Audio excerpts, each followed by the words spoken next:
अगर कोई पार्टी विरोधी गतिविधियों में भाग लेगा तो पार्टी जरूर सख्त एक्शन लेगी। संगठन ऐसे नहीं चला करता। आगे पार्टी से निकालना भी होगा तो कोई इसमें मुझे नहीं लगता पार्टी को। तो पार्टी तो जब भी छूटेगी जिस दिन एमएलए का पद भी छोड़ दूंगा और इस पार्टी ने भी छोड़ दूंगा। ऐसी नौबत तो अभी आई नहीं है।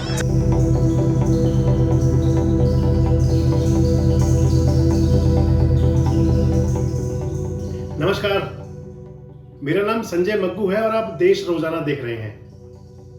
दोस्तों, आज के कार्यक्रम में आपसे चर्चा करेंगे हरियाणा प्रदेश की राजनीति की। इस समय पूरे देश के अंदर वैसे तो राजनीतिक रूप से माहौल गर्म है। गुजरात के अंदर विधानसभा के चुनाव हो रहे हैं, दिल्ली के अंदर दिल्ली नगर निगम के चुनाव हो रहे हैं, हरियाणा के अंदर हरियाणा की पंचायतों के चुनाव हो रहे हैं, हिमाचल प्रदेश के अंदर भी विधानसभा का चुनाव होकर निकला है, परिणाम आना बाकी है। इसके साथ साथ हरियाणा के अंदर एक विधानसभा का चुनाव भी हुआ, आदमपुर का उपचुनाव, जिसके अंदर की भारतीय जनता पार्टी ने चुनावी जीत हासिल की। और उस चुनावी जीत के कई मायने हैं। वो चुनावी जीत मनोहर सरकार पार्ट 2, जिसके अंदर की 3 उपचुनाव हुए, हैट्रिक लगने से बच गई हार की, यानी कि जननायक जनता पार्टी और भारतीय जनता पार्टी गठबंधन की सरकार ने उस आदमपुर के उपचुनाव में चुनावी जीत हासिल कर ली। भव्य बिश्नोई चुनाव जीत गए। भव्य बिश्नोई हरियाणा की विधानसभा के सबसे युवा विधायक बन गए। इसके साथ साथ भारतीय जनता पार्टी के विधायकों की संख्या बढ़ गई, 40 से 41 हो गए और भजनलाल परिवार का वर्चस्व कायम रह गया आदमपुर के अंदर। ये तीसरी बात हुई। और चौथी बात ये हुई कि आदमपुर उपचुनाव में जीत के तुरंत बाद हरियाणा की राजनीति में बदलाव के संकेत जो कहीं दबे छुपे थे वो सामने आने लगे हैं। दोस्तों, बात कर रहे हैं हरियाणा की और बात हो रही है गठबंधन सरकार की। गठबंधन सरकार के अंदर शामिल जननायक जनता पार्टी की। और आज की जो मेरी वीडियो का मुख्य विषय है, मुख्य मुद्दा है, वो जननायक जनता पार्टी ही है। एक वो पार्टी जो कि आपस के, यानी कि एक परिवार, चौधरी देवीलाल का परिवार, जिसके अंदर की इंडियन नेशनल लोकदल पार्टी हुआ करती थी। इंडियन नेशनल लोकदल आज भी है और कल मैं आपसे एक वीडियो में इंडियन नेशनल लोकदल के अस्तित्व पर चर्चा भी करूंगा।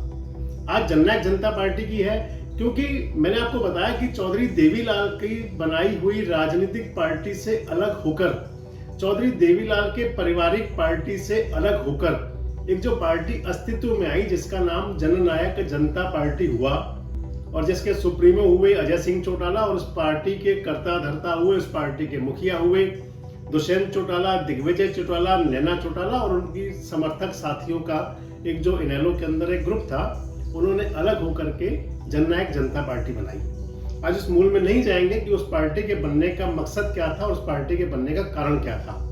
लेकिन 5 साल पहले जो जननायक जनता पार्टी अस्तित्व में आई थी, जो 9 दिसंबर 2022 को भिवानी के अंदर एक रैली करके अपनी 5वीं वर्षगांठ मनाने जा रही है। दोस्तों, कोई दो राय नहीं है कि जननायक जनता पार्टी ने अपने आप को हरियाणा की राजनीति में स्थापित भी किया और यह भी दिखा दिया कि संघर्ष करना उनके बूते से बाहर भी नहीं है। वो संघर्ष भी कर सकते हैं और संघर्ष के रास्ते वे सत्ता के अंदर एक भागीदार भी हो सकते हैं, भले ही सत्ता में उस समय नहीं आ पाए खुद। बात जननायक जनता पार्टी कर रहे हैं। 2019 के अंदर जो विधानसभा चुनाव हुआ और उससे सही 2 साल पहले, यानी कि मान लिया जाए 2017 के अंदर जननायक जनता पार्टी का गठन हुआ था।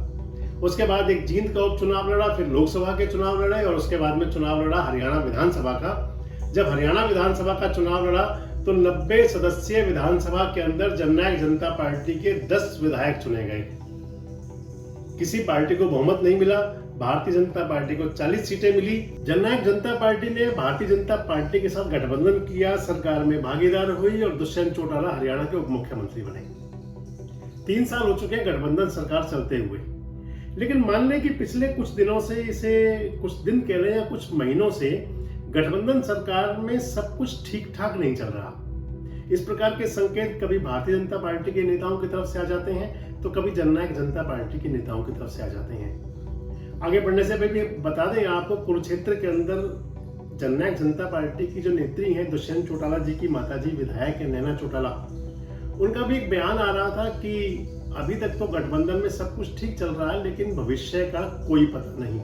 यानी कि भविष्य को लेकर वो भी अनिश्चिंतित है कि भविष्य में क्या होगा, गठबंधन चलेगा, टूटेगा, सरकार चलेगी, बिखरेगी, जननायक जनता पार्टी में क्या होगा, ये सब कुछ भविष्य गर्भ में है। और मैं जो आपसे आगे जो बात करने जा रहा हूं वो भविष्य की ही है। दोस्तों, जननायक जनता पार्टी 5 साल पूरे करने जा रही है अपने 9 दिसंबर को। उस 5 साला कार्यक्रम को लेकर के, स्थापना दिवस समारोह को लेकर के भी हाल ही में 8-10 दिन पहले जननायक जनता पार्टी की एक बैठक हुई, जिसके अंदर तैयारियां की जानी थी रैली की। बैठक हुई पंचकुला के अंदर, और उस बैठक के अंदर जननायक जनता पार्टी के 10 में से 7 विधायक गैर हाजिर थे। जो बैठक में मौजूद विधायक थे वे थे खुद उप मुख्यमंत्री दुष्यंत चौटाला, और उनके साथ साथ एक रामशरण काला और दूसरे मंत्री अनूप धानक। ये 3 लोग बैठक में मौजूद थे। जो लोग बैठक में मौजूद नहीं थे उनमें सबसे पहले नाम लेंगे नैना चौटाला जी का। हालांकि उनकी बैठक में गैर मौजूदगी का कोई राजनीतिक पर्याय नहीं है। वे दुष्यंत चौटाला जी की माता जी हैं, अजय चौटाला जी की धर्मपत्नी हैं, तो कोई सवाल ही नहीं है कि उनके किसी अलगाव की बात हो, किसी निजी कारण से बैठक में नहीं होंगी। तो मान लिया कि 4 विधायक बैठक में थे। जो बैठक में मौजूद जिनको नहीं माना जाएगा वो थे देवेंद्र बबली, जो आजकल पंचायत मंत्री हैं। इनके साथ साथ रामकुमार गौतम जो विधायक हैं, ईश्वर सिंह विधायक, रामनिवास सुरजाखेड़ा आपको ध्यान होगा चेयरमैन हुआ करते थे, उनको हटाया गया बीच में। अमरजीत ढांडा विधायक हैं और जोगीराम सिहाग बरवाला के विधायक हैं। ये 6 विधायक बैठक में मौजूद नहीं थे। आगे बढ़ने से पहले इन 6 विधायकों के बारे में आपसे विस्तार से भी चर्चा करूंगा। आपको जो मैं बता रहा हूं कि जननायक जनता पार्टी का जो 5 साला कार्यक्रम होने जा रहा है उससे पहले कहीं बिखराव के संकेत हैं। आपको एक नाम ध्यान दिलाते हैं, आपको याद भी होगा, कैप्टन मीनू बेनीवाल। नाम सुना होगा। जो राजनीति में रुचि रखते हैं उन्होंने इस नाम को बड़े पास से सुना होगा, बड़े गौर से सुना होगा। जननायक जनता पार्टी के गठन से लेकर और सत्ता में आने तक, गठबंधन से लेकर के और मंत्रियों के पदों का बंटवारा होने तक मीनू बेनीवाल भारतीय जनता पार्टी और जननायक जनता पार्टी के बीच कहीं सेतु का काम करते रहे हैं। लेकिन एलनाबाद के उपचुनाव से ही मीनू बेनीवाल और जननायक जनता पार्टी के संबंधों के बीच में खटास और दरार की बातें सामने आती रही हैं। अभी पिछले दिनों मीनू बेनीवाल की तरफ से एक हमारे सुविज्ञ सूत्रों से एक जानकारी मिली कि हरियाणा प्रदेश की राजनीति में, जननायक जनता पार्टी की राजनीति के अंदर मीनू बेनीवाल कुछ बड़ा करने वाले हैं। मीनू बेनीवाल नाराज चल रहे हैं, सबको पता है। जो जननायक जनता पार्टी के नेता हुआ करते थे, दुष्यंत चौटाला और अजय सिंह चौटाला के बहुत नजदीक हुआ करते थे, आज वो भारतीय जनता पार्टी में मुख्यमंत्री मनोहर लाल के भी बहुत नजदीक हैं। ये बात आदमपुर के उपचुनाव में भी दिखाई दी थी। आदमपुर के उपचुनाव में मीनू बेनीवाल ने अपना पूरा पसीना बनाया था, मेहनत की थी, और जब मीनू बेनीवाल की आदमपुर के उपचुनाव में एंट्री हुई थी तो कहा गया था कि मुख्यमंत्री ने अपने दूत के रूप में मीनू बेनीवाल को भेज दिया है। मीनू बेनीवाल कैप्टन है, जहाज उड़ाते रहे हैं। किस दिशा में कब जहाज उड़ेगा और किस दिशा में उसको लैंड करना है वो बड़े अच्छे से जानते हैं, पारखी समझे जाते हैं। लेकिन पिछले कुछ दिनों से दोस्तों जननायक जनता पार्टी और मीनू बेनीवाल के बीच में, मैंने आपसे पहले भी कहा कि दरार की बातें, खटास की बातें, मनमुटाव की बातें सामने आती रहीं। आपको एक उदाहरण और देते हैं। अभी पिछले दिनों दिग्विजय सिंह चौटाला, जो जननायक जनता पार्टी के नेता हैं, डॉक्टर अजय सिंह चौटाला के पुत्र हैं, दुष्यंत चौटाला के भाई हैं, बहुत अग्रेसिव नेता हैं, उनका एक बयान था कि एलनाबाद के अंदर जो विकास कार्य हुए हैं वे डॉक्टर अजय सिंह चौटाला की देखरेख में, डॉक्टर अजय सिंह चौटाला के निर्देशन में, उप मुख्यमंत्री दुष्यंत चौटाला के प्रयासों से कराए गए हैं, किसी बहरूपीय के प्रयासों से नहीं हुए। ये खटास की ही बातें हैं कि जब दिग्विजय चौटाला ने बोला, मीनू बेनीवाल के लिए ही कहा जा सकता है उस शब्द को, क्योंकि मीनू बेनीवाल एलनाबाद से प्रॉपर आते हैं और एलनाबाद के अंदर वो उन्होंने उपचुनाव में भी अपना असर रंग दिखाया था, और इस समय भी वो कहा यह जा रहा है कि वो एलनाबाद से अपना चुनाव की तैयारी भी कर रहे हैं। अब आगे चलते हैं। जो मैंने आपसे कहा कि जननायक जनता पार्टी के अंदर कहीं बिखराव की बातें, कहीं बिखराव के संकेत, मैंने आपको ध्यान होगा आपसे आज से लगभग 10 दिन पहले आपको एक वीडियो शेयर किया था और उसमें बताया था कि बीजेपी और जेजेपी गठबंधन टूट सकता है। मैं आज भी अपनी उस बात पर कायम हूं कि बीजेपी और जेजेपी गठबंधन के बीच में बहुत कुछ अच्छा नहीं है। कुछ ऐसा दिखता है कि आने वाले समय में कुछ इसमें बदलाव हो सकता है। और आज जो मैं आपसे बताने जा रहा हूं वो ये है कि जननायक जनता पार्टी के अंदर भी सब कुछ ठीक नहीं है। जननायक जनता पार्टी में भी कहीं बिखराव आ सकता है।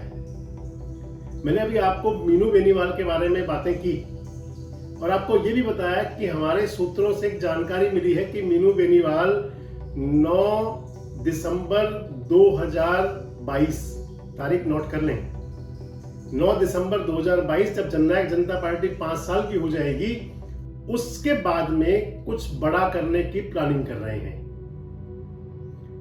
वो बड़ा क्या होगा, किस स्तर पर होगा, पार्टी में कैसी, आप माने तो जननायक जनता पार्टी का आईटी सेल आजकल आपको काफी कमजोर दिखता होगा, और आईटी सेल के काफी सारे पदाधिकारी, इवन उसके प्रदेश अध्यक्ष भी आजकल मीनू बेनीवाल का आईटी सेल संभाल रहे हैं।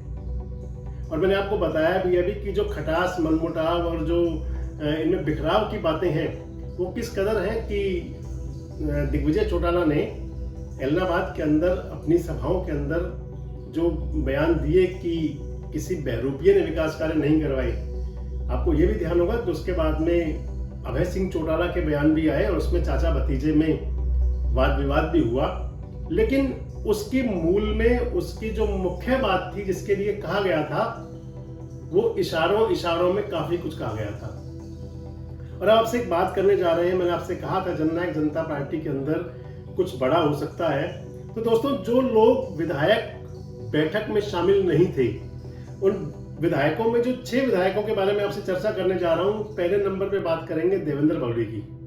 जब से देवेंद्र बबली मंत्री बने हैं उसके बाद से उनके तेवर कुछ तीखे हैं। देवेंद्र बबली वैसे भी मीनू बेनीवाल के बहुत नजदीकी दोस्त माने जाते हैं। आपको ध्यान दिला दें कि देवेंद्र बबली के मंत्री बनने के बाद उनके कुछ दौरे हुए। उनके अंदर एक दौरा उनका पलवल जिले के 2 गांवों में भी था, एक जनौली में और एक घुघेरा गांव में। और वहां उन दौरों के दौरान हमने बड़े पास से देखा था कि देवेंद्र बबली ने जिस पार्टी से वे आते हैं, जननायक जनता पार्टी, उसके बारे में एक शब्द भी नहीं बोला था। मान सकते हैं उस बात को कि देवेंद्र बबली के जो तेवर हैं, जो अंदाज है, वो कुछ जुदा जुदा है। अगला नाम लेंगे रामकुमार गौतम का। तो दादा रामकुमार गौतम में तो कुछ कहने की जरूरत ही नहीं है। जब से वो विधायक बने उसके कुछ दिन बाद ही उन्होंने अपनी डफली, अपना राग अलापना शुरू कर दिया था। कभी वो मुख्यमंत्री मनोहर लाल की तारीफ करते थे तो कभी भूपेंद्र सिंह हुड्डा की तारीफ करते थे। तीसरे विधायक है रामनिवास सुरजाखेड़ा। रामनिवास सुरजाखेड़ा नरवाना से विधायक हैं, चेयरमैन हुआ करते थे। नरवाना से उन्होंने जिनको जिताया नगर परिषद के अंदर, अपनी पार्टी का प्रत्याशी हरवाया उन्होंने, उनका पार्टी का प्रत्याशी हारा और नरवाना में इंडिपेंडेंट प्रत्याशी जीता। उसको सबसे पहले लेकर वे मुख्यमंत्री के पास गए और मुख्यमंत्री जी से मिलवाया। इससे नाराज होकर जननायक जनता पार्टी के नेतृत्व ने उनको चेयरमैन पद से हटाया और उनसे जो अधिकार दे रखे थे, जो ताकत दे रखी थी, वो वापस ले ली गई।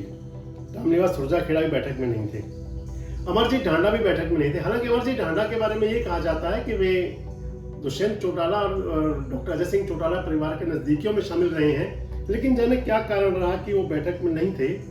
अभी तक यही जानकारी है कि वो बैठक में नहीं थे। उनकी नाराजगी है किसी बात को लेकर के या वो कहीं व्यस्त थे, इस बारे में भी कुछ कहना अतिशयोक्ति होगी जब तक स्पष्ट सामने ना आए। जोगीराम सिहाग बैठक में नहीं थे। जोगीराम सिहाग के बारे में भी गाये बगाए बातें आती रहती हैं कि वे कहीं ना कहीं नाराज चल रहे हैं, कहीं ना कहीं अलगाव पे हैं, दूरी बनाई हुई है। और जो छठे विधायक हैं वो दलित नेता ईश्वर सिंह, वो बैठक में नहीं थे। ईश्वर सिंह को मंत्री बनाए जाने की चर्चाएं भी रही। ईश्वर सिंह बड़े नेता रहे हैं, राज्यसभा के सदस्य रहे हैं जननायक जनता पार्टी में आने से पहले भी, लेकिन उनको वो जो उम्मीद थी, जो जिसके वो हकदार खुद को देखिए, कोई भी नेता खुद को जो विधायक चुनकर आता है वो हकदार मानता है कि उसको सत्ता में भागीदारी मिलनी चाहिए। हालांकि सत्ता में भागीदारी सबको नहीं मिल सकती, लेकिन उम्मीद सभी करते हैं। ईश्वर सिंह वरिष्ठ नेता रहे हैं, राज्यसभा सदस्य रहे हैं, दलित नेता हैं, लेकिन उनको जब सत्ता में भागीदारी नहीं मिली तो उनकी भी नाराजगी की बातें कई बार सामने आती रही। जब उस पार्टी के बैठक में, जो कि पार्टी के 5वें स्थापना दिवस समारोह मनाने के लिए की गई हो, उस बैठक में विधायक ही गैर हाजिर हो जाएं, पार्टी के कई नेता गैर हाजिर रहें, तो अनुमान लगाना मुश्किल नहीं है कि सब कुछ ठीक नहीं चल रहा।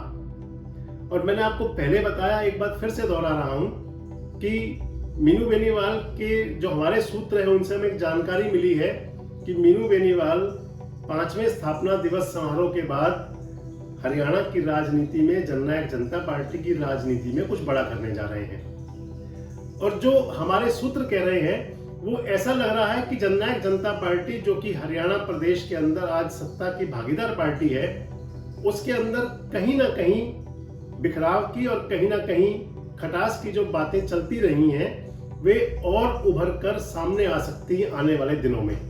किस कदर बदलाव की बात होंगी, किस करवट राजनीति का ऊंट बैठेगा, कैसे हालात रहेंगे, गठबंधन कितना प्रभावी रहेगा, क्या जननायक जनता पार्टी के अंदर किसी प्रकार के जो बिखराव की बातें चल रही हैं वो हो सकती हैं, इन सब पर हम भी नजर रखेंगे और आपसे समय समय पर आपको रूबरू कराते रहेंगे, अवगत कराते रहेंगे। बस देखते रहिए देश रोजाना। नमस्कार, धन्यवाद। हमारे साथ जुड़े रहने के लिए देखते रहिए देश रोजाना का YouTube चैनल सब्सक्राइब कीजिए। साथ ही देश रोजाना की खबरें सबसे पहले देखने के लिए प्रेस कीजिए बेल आइकन।